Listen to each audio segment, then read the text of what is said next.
Televidentes, muy buenas noches, bienvenidos a Magazine en la Mira. Hoy iniciamos nuestras actividades periodísticas a través de ATN, Televisión y toda la red de cable de los diferentes municipios del área metropolitana de Cúcuta. Me complace una vez más estar en la televisión regional y poder transmitirle a través de nuestro espacio periodístico todas las inquietudes que se van a presentar durante esta campaña política en aras de elegir alcaldes, gobernadores, diputados y concejales del país este 25 de octubre. Por eso vamos a estar no solo los jueves, sino también los martes en el horario de 9 a 9:30 de la noche y la repetición que tenemos a través de ATN durante los fines de semana. Un abrazo especial para la gente de ATN, a sus directivos que nos han recibido nuevamente en su casa, y un abrazo para todos los televidentes que van a empezar a ver nuestro programa a partir de hoy jueves. Por eso quiero desde ya iniciar con el primer invitado de este programa, el doctor Juan Carlos García Herreros, candidato a la gobernación del Departamento Norte de Santander, que es nuestro invitado a partir de este momento. Quiero saludarlo, doctor Juan Carlos, con muy buenas noches y gracias por acompañarnos en este primer programa. Muy buenas noches, Freddy, muchas gracias. Televidentes, un placer estar con ustedes esta noche a su disposición. Aquí estaremos 30 minutos hablando con él de sus propuestas, de sus planteamientos y todo lo que tiene que ver con su campaña y las actividades que ha venido generando en el departamento. Tengo la primera inquietud, de una vez, ¿por qué un hombre de empresa, un hombre dedicado incluso al agro, a todas las actividades industriales del departamento, se mete en el tema de la política? ¿Qué lo llevó a presentar su nombre como candidato a la gobernación? Parece que me volví loco. Sí, seguramente, seguramente. Pues no, la verdad que yo siempre he tenido un ánimo de servir a la comunidad, a la gente. Y eso es un tema de familia. La verdad que no solo el padre García Herreros, sino muchos otros miembros de la familia le han servido a la gente. Y además, pues creo que con gestión y con transparencia y ejecutividad podemos lograr un nuevo norte de Santander que tanto necesitamos. Pero lo consultó, déjeme ir más allá, lo consultó con su familia, con sus amigos, porque tomar una decisión de esta no es de pronto uno amanecer al otro día como candidato a la gobernación del departamento. La verdad había mucho comentario y mucho run run de los amigos que habían estado en las contiendas políticas anteriores acompañando a mi hermano Jorge, donde yo pues era un soldado por momentos de la campaña especialmente, y claro que con la familia se contaba, era evidente, pero pues sí tomé la decisión de comprometerme con el norte de Santander y repito, servirle a la gente como ha hecho tanta gente de la familia. Pasó por una encuesta, pasó por muchos otros tamices más que le dieron obviamente esa oportunidad de ser hoy el candidato del Partido Conservador. Hemos venido trabajando arduamente desde que nos presentamos y nos inscribimos dentro del Partido Conservador, que decidió hacer una encuesta para escoger el candidato único del partido, y ha sido un trabajo arduo realmente. Ya estamos desde finales de enero trabajando en la campaña y haciendo conocer nuestras propuestas y nuestras ideas para un mejor norte de Santander. Vamos a eso, vamos a hablar de propuestas, porque lo que queremos es que hoy los televidentes puedan conocer qué le plantea un candidato de su naturaleza al departamento. Iniciemos con unos datos. Situación de desempleo por encima del 16%. La informalidad en Cúcuta del 80%. Muchos problemas, el tema de Venezuela. Se aglutinaron tantas cosas que hoy encuentra uno que estamos en un atolladero sin salida. ¿Hay alguna propuesta suya concreta de poder salir de ese atolladero como candidato? Bueno, hemos estado siendo administrados por más de 7 años por dirigentes que tal vez no han estado conectados con la realidad y con las necesidades del pueblo norte santanderiano, porque no solo es Cúcuta y el área metropolitana. Esto es un tema de norte de Santander que nos da el potencial para que Cúcuta y el área metropolitana sean más viables. Yo creo que se ha despilfarrado mucho dinero en la inversión que puede impactar positivamente la economía del departamento, y eso nos ha agravado las condiciones que plantean una situación muy difícil e inmanejable para el pueblo colombiano, para el gobierno colombiano, que es la situación macroeconómica venezolana. Nosotros tenemos esa gran dificultad porque nuestra economía estaba últimamente diseñada para lo que planteaba la posibilidad económica venezolana. Total que estamos en una encrucijada muy grave. Pero el departamento tiene grandes opciones y grandes posibilidades para desarrollarse. No Necesitamos... dependiendo de Venezuela. Venezuela está ahí y nunca dejará de estar. Y es una oportunidad de negocios en un futuro a mediano y a largo plazo. Ah, bueno, listo. O sea, saquemos a Venezuela a No un podemos lado. contar con Venezuela hoy. Ahorita no se puede No contar se puede. con él. No, No se señor. puede. Esa ha sido nuestra gran equivocación. Dedicarnos a los clientes venezolanos única y exclusivamente. No se pueden tener los huevos en el mismo canasto. O sea, Esa es la explicación sí. clara. Cuando Sí, no, usted tiene los huevos en un solo canasto, si se te cae el canasto, sí, se parten todos los huevos. Se rompen todos. Exactamente. Entonces, situémonos en el departamento, situémonos en lo nuestro. ¿Qué tenemos para hacer productivo el departamento? Nosotros tenemos unas condiciones muy particulares. La cordillera oriental, que es una cordillera agreste, en lo que corresponde a lo largo del norte de Santander, nos pone a este lado, al lado oriental de la cordillera, cuando el país está al lado occidental, y romper esa barrera Sí. no ha sido fácil.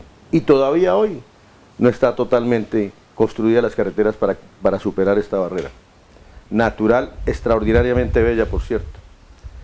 Pero el departamento tiene unas condiciones de minería, de hidrocarburos, extraordinarias, que sin ninguna duda la violencia nos ha hecho esperar para desarrollarlas. Pero tenemos otras fortalezas muy interesantes en el sector agropecuario. Tenemos unas oportunidades gigantescas que esperamos explotar en el próximo gobierno. Y tenemos otras oportunidades en madera, por ejemplo. Sí. Pero en agroindustria también hay grandes posibilidades. Y hemos venido notando que la arcilla hoy está deprimida porque tiene unos costos de transporte muy altos que la hace poco competitiva. Que por cierto, está a puertas de mejorar esa condición, por lo menos para el tema exportador, teniendo en cuenta que la inversión de la carretera Ocaña sobre el puerto de Gamarra va a poner a esta industria, si se produce o se fabrica desde la provincia de Ocaña, en una competitividad muy interesante que nos puede permitir salir a mercados internacionales. La minería del departamento, toda está en manos de empresarios privados. Tiene que ser. Debe ser así. Pero ¿cómo hilvanar o trabajar conjuntamente con ellos? Porque el gran problema aquí, doctor Juan Carlos, es que cada uno va por su lado. ¿Sí? Cada uno independientemente tiene sus empresas, sus negocios, y si está produciendo económicamente, lo produce para él. Claro, el departamento le van a generar unas rentas, pero yo no veo que ese conjunto sea armónico. Claro. ¿Será que podemos inventarnos algo No, lo que pasa es que otra cosa, otra fuente? hoy la situación Sí. energética es complicada porque el precio del petróleo baja de 106 dólares a 50 y a menos en algunos momentos, pues hace que el precio del carbón también disminuya notoriamente. Lo que pasa es que el negocio del carbón no ha sido apoyado en los últimos años por el gobierno departamental y nacional. Necesitamos hacerlo tremendamente competitivo. ¿Por qué? Porque los precios internacionales cuando bajan, si usted no tiene competitividad termina perdiendo dinero. Entonces, ¿qué pasa? Tienen unas vías terciarias lamentables para llegar a las minas. Sí. Adicionalmente hay unas vías secundarias de muy regular calidad, para no decir que inexistentes en los centros de producción del carbón. Y salimos a las vías primarias que todavía no están resueltas. Por ejemplo, usted no tiene resuelta la carretera, claro, el Alto del Pozo, la curva. Ahí, sí, hay una complejidad enorme, y de la curva a la San Juana, pues la vía es medianamente, para no decir que nada competitiva. Total, que ahí empiezan a tener unos costos de transporte muy altos que generan falta de competitividad en el carbón puesto en puerto colombiano. Sí, claro. Hay otra posibilidad de salir a puerto venezolano, donde tradicionalmente lo hemos hecho a infinitamente menores costos, pero es poco confiable. Porque si el gobierno venezolano, los transportadores venezolanos, las carreteras venezolanas no funcionan, pues no tenemos la capacidad para tomar decisiones efectivas en cuanto a todas estas dificultades que se pueden generar en otro país. No podemos controlar el hermano país de la República de Venezuela. Total que necesitamos, sí, claro, tener competitividad de cualquier forma a los puertos colombianos, reconociendo que a los puertos colombianos tenemos 650 kilómetros o 700 kilómetros y al puerto venezolano tenemos 200 kilómetros, o sea, 500 kilómetros menos. Sí, eso es cierto. Hay una expectativa que nace también de muchos sectores que han venido planteando durante estos días, doctor Juan Carlos, y es el tema de las regalías. Hoy por hoy el departamento, tengo entendido, ha recibido en 4 años más de 400.000 millones de pesos. Yo no tengo la cifra exacta, no sé si de pronto usted la conozca. ¿Usted cree que las regalías en el departamento han tenido un buen manejo que se le ha dado por parte de la administración o está faltando algo en el manejo de las regalías? Pues dice la Contraloría General de la Nación que hay 5.000 millones que no aparecen por ningún lado. Sí. ¿Qué se hicieron estos dineros? No están ni en las cuentas ni en los bancos. ¿Qué se hicieron esos dineros? Y lógicamente la inversión de los dineros de las regalías no han sido utilizados en lo que deberían haber sido utilizados para que la economía del departamento se impactara positivamente. Hemos tenido un despilfarro de recursos ahí, muy importantes, que no ha permitido que nos conectemos con la realidad y las necesidades del pueblo norte santandereano. Teníamos que invertir eso con locura en vías, que es nuestra principal limitación. O sea, usted le hubiera dado una destinación diferente a esas regalías que la que le ha dado hoy la administración departamental, por ejemplo, para ser puntuales. Total. Sí. Usted no puede, si usted se gana una plata, usted no puede comprar primero el carro que la casa. Eso es una locura. Aquí no se han hecho las inversiones donde se han debido hacer para que la economía creciera adecuadamente. Nosotros tenemos unas limitaciones en inversión que no se han hecho. En lo fundamental nunca hemos invertido. Sí. En lo que nos produce riqueza no se invierte. ¿Cómo se explica a usted, mi querido Freddy, sí, y señores oyentes, que el municipio que más rentable ha sido en la historia del norte de Santander, como es el municipio de Tibú, no tenga la carretera pavimentada? Eso es una cosa de locos. Sí. Es como si yo tengo un negocio, ese pequeño negocio que tengo yo de aluminio y no compro aluminio. Pues ¿cómo vendo? Es así de sencillo, es así de elemental. ¿Cómo ese municipio no tiene la carretera pavimentada cuando está lleno de petróleo, de gas, carbón y un proceso agroindustrial y de agricultura y de ganadería de grandes proporciones? ¿Pero cuánto valdría pavimentar esa vía, doctor Juan Carlos? Faltan 120.000 millones. Faltan 120.000. 155 kilómetros, sí, 60 kilómetros. Hablan 130.000 exactamente, porque hay un par de puentes importantes, sí, muy grandes que valen una plata. Y si usted es gobernador... Para la economía, sí, del norte de Santander, si usted recibe 400.000 millones, como usted dice... En regalías, sí. En 4 años, sí. En 4 años. Yo inmediatamente voy a pavimentar esa carretera porque creo que es la vía que más impacta el departamento en materia económica y en materia social, porque es que aquí hay unas complicaciones sociales muy grandes por cuenta de que la pobreza nos está ganando la batalla. O sea, a ver, un poquito más de las regalías. El gobierno, tengo entendido, ha invertido en las TICs, por ejemplo, en el tema de comunicaciones, en el tema de computadores, en fin, de todos los programas que ha dispuesto el gobierno. El ministerio se está recuperando la vía Chinácota, creo que también con parte de regalías y otras cosas más que ha hecho el gobierno departamental. O sea, ¿usted cree que eso no era lo que requería el departamento en este momento? Yo creo que la infraestructura vial, sí, yo creo que la educación son fundamentales. Sin infraestructura vial, el departamento no puede tener una economía posible hoy, en un presente y un futuro cercano. Y sin educación no somos viables en un futuro cercano y en el próximo futuro no vamos a ser posibles ni viables como sociedad. Sí. Tenemos una educación muy limitada y con muy bajos niveles de calidad, tal vez de los peores del país. Estos computadores y estas iPad que compraron, sí, y tal, dicen en muchos municipios que no han sido usados todavía, que no tienen conectividad. Hay unos procesos tecnológicos para ayudar a la educación integrales, hoy usados en muchas partes del mundo, inclusive en Colombia. Por ejemplo, el departamento del Cauca invirtió hace poco 25.000 millones de pesos con unas nuevas tecnologías para educar en unas salas virtuales en algunos colegios de este departamento tan convulsionado.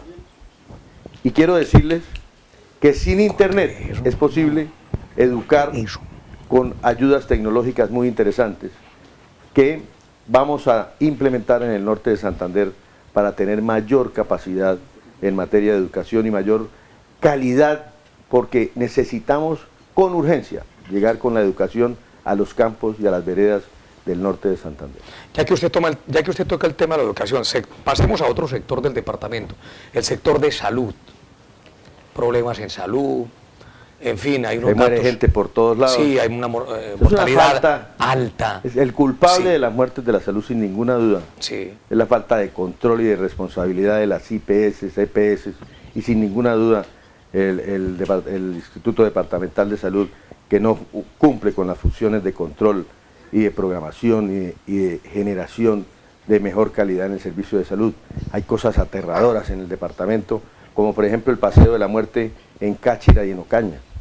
Un colega suyo, Sí. un hermano de un colega suyo, Sí, señor. hace 15 días, de RCN, se le muere un hermano porque lo montan en una ambulancia, lo llevan a San Juan del Cesar, que debe tener un hospital como el de Ocaña, que no sirve para nada, manejado irresponsablemente además, y lo llevan a Barranquilla y se les muere el paciente.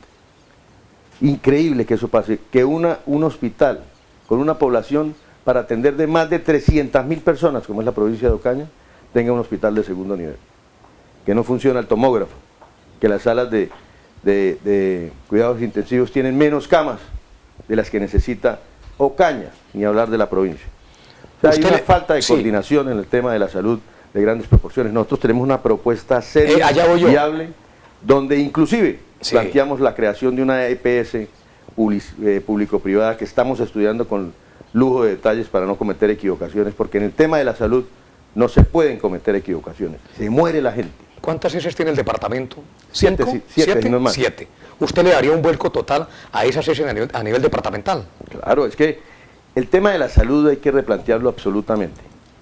Necesitamos subir hospitales de nivel 1 a nivel 2 en el área metropolitana y estamos planteando subir 5 hospitales.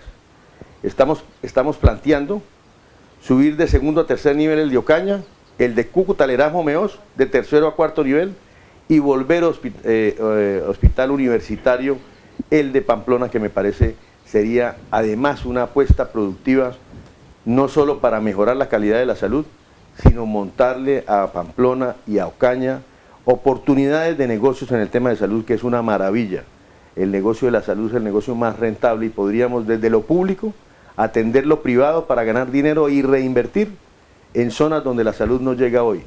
Necesitamos convertir los negocios del departamento en oportunidades para la gente. Cuando usted dice que hemos fracasado en el sistema de salud del departamento, porque usted lo está manifestando hoy, ¿toca el tema de Cúcuta o el Hospital Erasmo Meós merece de pronto una apreciación diferente de parte suya? Hay que reconocer que el Erasmo Meós hoy es infinitamente mejor que hace 4 años, pero infinitamente mejor. Pero tiene una condición muy grave. Todas las cosas que pasan en el departamento, todas, absolutamente todas, una señora que tiene una cesárea en los patios, la llevan al Erasmo Meós. Un muchacho en Sardinata se parte un pie, lo llevan al Erasmo Meós. Y el Erasmo Meós no puede soportar 1.800.000 personas de población. Tienen otros hospitales, hay otra infraestructura alrededor de Cúcuta, del área metropolitana y del departamento, que no son usadas adecuadamente.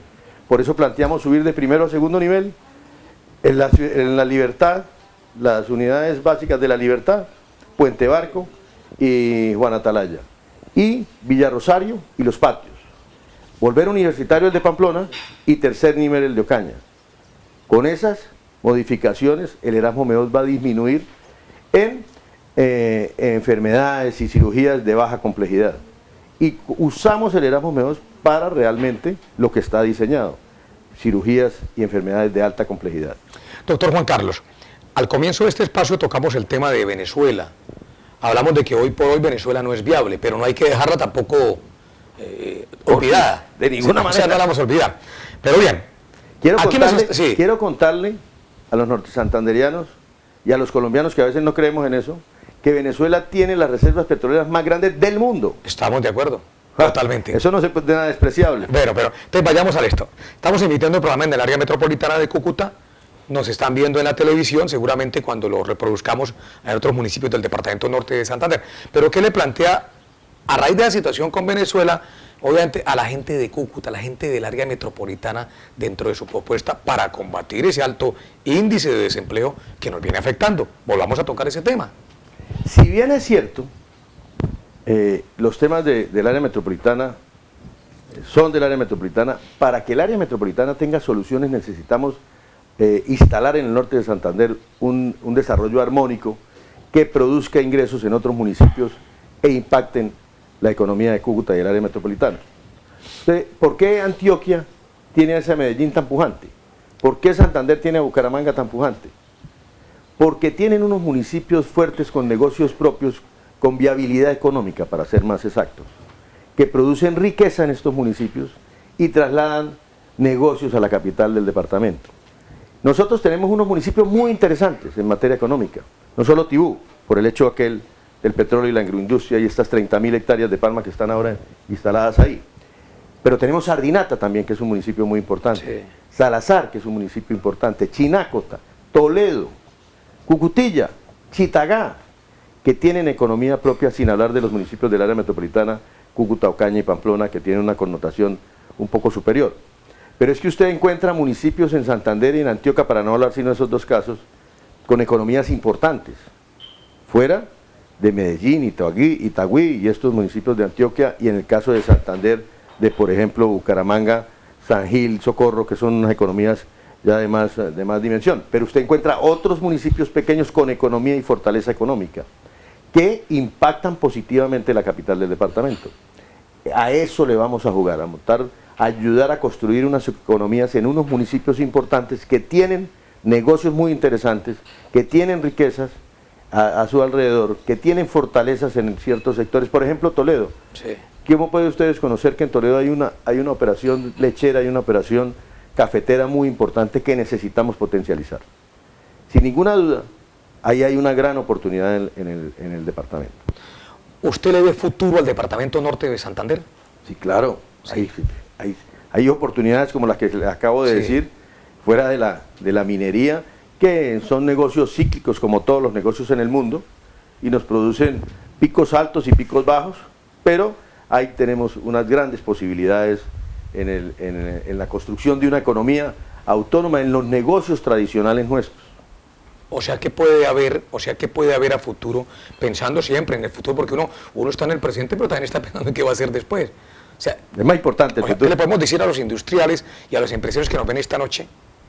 Que se mantengan en Cúcuta, que busquen también otros empresarios que vengan más, es decir, como mantener ese optimismo en lo que usted quiere transmitir esta noche. Tengan la absoluta seguridad, amigos norte santanderianos y cucuteños, que con lo que hagamos adecuadamente, con inversiones en lo fundamental, en lo estructural, la oportunidad nuestra en el contexto nacional e internacional es muy interesante y muy importante en años muy próximos. Si nosotros hacemos 2 o 3 inversiones importantes, tenemos oportunidad de competir en el mercado nacional, en el mercado exterior. Nosotros tenemos, por ejemplo, una gran fortaleza en la mano de obra en sectores como la confección y como el calzado, pero no tienen las condiciones de tener la posibilidad de salir a vender a mercados pequeños internacionales como Ecuador, Perú, Chile, por ejemplo, las islas, las Antillas, donde tenemos grandes oportunidades, pero nuestros empresarios pequeños y medianos les es muy difícil el tema aduanero, el tema del comercio exterior es un tema más complejo y más exigente, y ahí es donde vamos a montar unas empresas comercializadoras para que estos pequeños empresarios del norte de Santander tengan la posibilidad de tener clientela cercana, efectiva, y vuelvan negocios sostenibles, y lo más importante para nosotros, aumenten el empleo, las posibilidades de empleo, que es nuestro gran flagelo económico hoy. Usted lo hablaba al principio, el DANE habla del 15.8% de desempleo en Cúcuta, yo le garantizo que eso supera el 20%, y sí tiene razón en que la informalidad es el 80%. Los economistas serios dicen que eso no tiene explicación, que una economía sobreviva con una informalidad del 80%. Sí. Pero el hecho de ser frontera nos permite temas antieconómicos desde el punto de vista técnico y científico. Una preguntita rapidita, que me quedan 2 minutos. Expogestión arranca en agosto. Yo fui al anterior y usted estaba en la Cámara de Comercio en ese momento. No, ya no estaba. Ya no estaba en la Cámara. No estaba, pero fui. Fui a la exposición. ¿Qué le sugiere hoy a la Cámara de Comercio para que Expogestión 2 sea exitosa? No solo para la Cámara, ¿no? Sino para nosotros mismos. No, la Cámara trabaja para la región. Sí.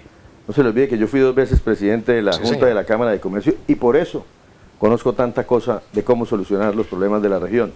Le agradezco a la Cámara de Comercio que me hubiera dado esa oportunidad, al presidente Pastrana y al presidente Uribe, porque yo era fui representante de esos 3 gobiernos en la Cámara de Comercio. Pues ahí hay grandes oportunidades y ya lo hemos hablado. El Estado regional tiene que poner condiciones para que los empresarios sean exitosos. Y la Cámara tiene que direccionar a los empresarios en los sectores productivos que tenemos oportunidades, que no son pocos, por cierto. El padre Rafael García Herreros, hizo una labor meritoria en el país, de un reconocimiento de paz, en fin, era una institución para el país. A las 7 de la noche había que verlo, incluso algunos lo habían obligado, antes del noticiero. ¿Le dejó a usted una enseñanza que pudiéramos emplearla para el departamento norte de Santander? Claro, sí. El padre García Herreros, como usted bien dice, era una institución en el país y era una figura muy importante en la familia, con ese ánimo de servir, de construir país, con ese ánimo de buscar gente para que también ayudara en lo social. Veía tantas dificultades, proponía cosas permanentemente, sí. a veces un poco futuristas. Le decía yo, padre, pero ¿esto cómo es? Y yo, no, pues es que, por ejemplo, una idea extraordinaria que tenía él y que le alcanzó a practicar aquí en Cúcuta. Y yo, chico, si les tenemos a una familia pobre un lote de 5.000 metros, esa familia no aguantará hambre nunca, porque puede vivir en 150 o 250 metros y el resto lo puede sembrar y cultivar los alimentos que necesita para no tener el hambre que es tan grave en una persona humana. Imagínese usted aguantando hambre. El padre era un hombre absolutamente social, pero tenía la condición muy particular de convencer a gente a que trabajara para ayudar en lo social a los demás. El padre era un hombre maravilloso realmente. Juan Carlos, disculpe que le diga Juan Carlos así tan directamente. Pero por favor, Freddy. Doctor García Herreros, ¿por qué tan serio en la publicidad? Vi las vallas allí, que está como bravo, como molesto. ¿Qué pasó ahí? ¿A usted le parece que el departamento tiene momentos para reír? Yo no estoy bravo, sí, pero sí muy preocupado. Preocupado. Estamos viviendo una situación muy difícil en el departamento, con complicaciones enormes de todo tipo, en lo social, en lo económico y en lo político. Pero sí le digo una cosa. Sí, señor. Manejaremos el departamento con absoluta seriedad, responsabilidad y honestidad, porque creo que esos tres pilares es lo que necesita el pueblo norte santanderiano. Estamos en el peor momento de la historia cucuteña y norte santanderiana. Tenemos grandes problemas. La verdad que no podemos desconocer que hoy la economía sufre nuestro peor momento. Sin embargo, les quiero dar optimismo porque tenemos también grandes posibilidades para desarrollarnos. Pues doctor Juan Carlos, éxitos en verdad en su campaña política y que ojalá se den las cosas como ustedes lo han venido planificando y que podamos obviamente de manera permanente explicarle a los televidentes de ATN Televisión qué propuestas hay de parte de los candidatos. Muchísimas gracias y muy buenas noches. Muchas gracias a los oyentes por darme la oportunidad de oírme. Un abrazo fraternal y Freddy, a usted un placer estar en este prestigioso programa y esperamos que próximamente podamos volver a conversar en este espacio tan agradable y tan grato. Muchas gracias. Muchas gracias a usted, gracias a nuestros televidentes. Juan Carlos García Herreros, candidato a la gobernación del Departamento Norte de Santander. Este es nuestro primer programa, iniciando las actividades, estrenándonos nuevamente en la televisión en ATN. Volveremos en una próxima oportunidad. Muchas gracias y muy buenas noches para todos.